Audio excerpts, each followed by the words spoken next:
Si on compare comment on a vu la population de réfugiés qui proviennent de la République démocratique du Congo, la première fois qu'on les a rencontrés, ils étaient au niveau de la province de Cibitoke, sur le terrain de football, et on a vu que c'était des gens qui étaient dans des conditions vraiment extrêmes.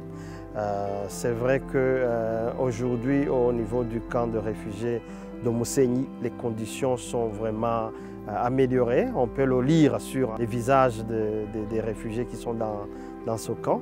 C'est des gens qui sont vraiment épanouis, on peut le dire, comparé à la situation qu'ils vivaient lorsqu'ils étaient dans la province de Cibitoke.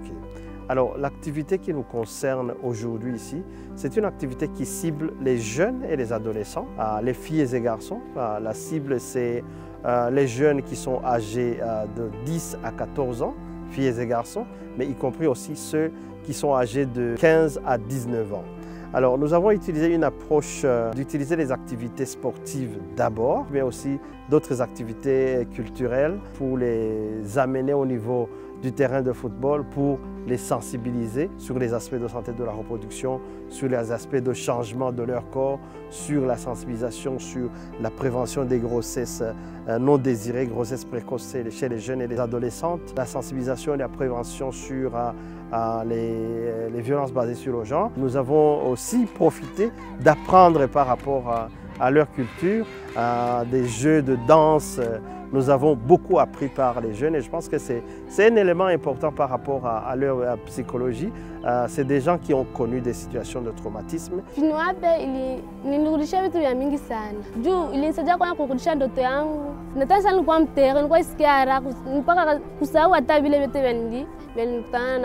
Avec Funewapé, nilisikia raha sana. Kisi tuko tunacheza kabumbu na wenzangu, tuko tunacheza na vya kuchezesha watoto. Nizapenda tuendelee mwa kazi ya kucheza kabumbu na kuchezesha watoto, nao ni vya maana sana.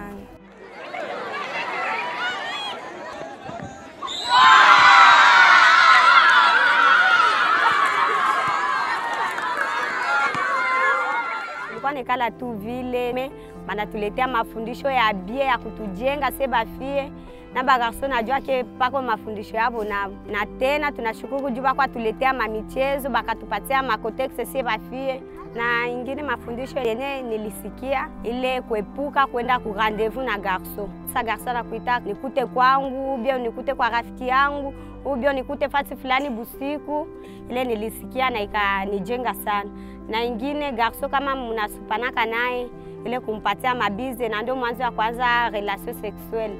Ile sio nezi mpatie ile bize pale anaanza fanya vyenye anajisikia. Mie mafundisho tulijifundisha ilinisaidia kuelewa gisi naweza kujilinda wakati yenyewe niko na komala. Juu mwanaume kisi wakati akwa komala ndio vile vitu vinaenda vinabadilika mwili yake. Sasa ile wakati vitu vinabadilika, sasa vile sauti kukuya, msuli kuongezeka, inaomba nijue namna ndakuwa najilinda kutokana na wanamuke juu nisifikie kupana mimba. On nous a appris comment compter le cycle menstruel normal. Ça nous aide, nous les filles, comment nous gérer, comment bien nous comporter et comment bien compter nos jours. Ça m'a aidé parce que je veux commencer à compter pour ne pas tomber enceinte comme ça. En termes de santé sexuelle et reproductive, en termes de prévention des violences basées sur le genre, les besoins sont énormes.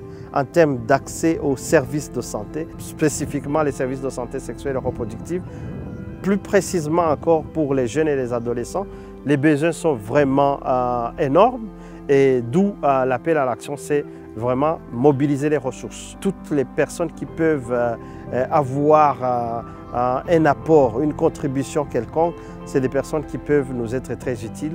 Comme organisation, comme UNFPA, nous avons besoin vraiment de beaucoup de ressources pour répondre aux besoins de ces jeunes qui résident au niveau de ce camp. Non seulement pour les jeunes, mais aussi y compris les femmes enceintes et les femmes en âge de procréer.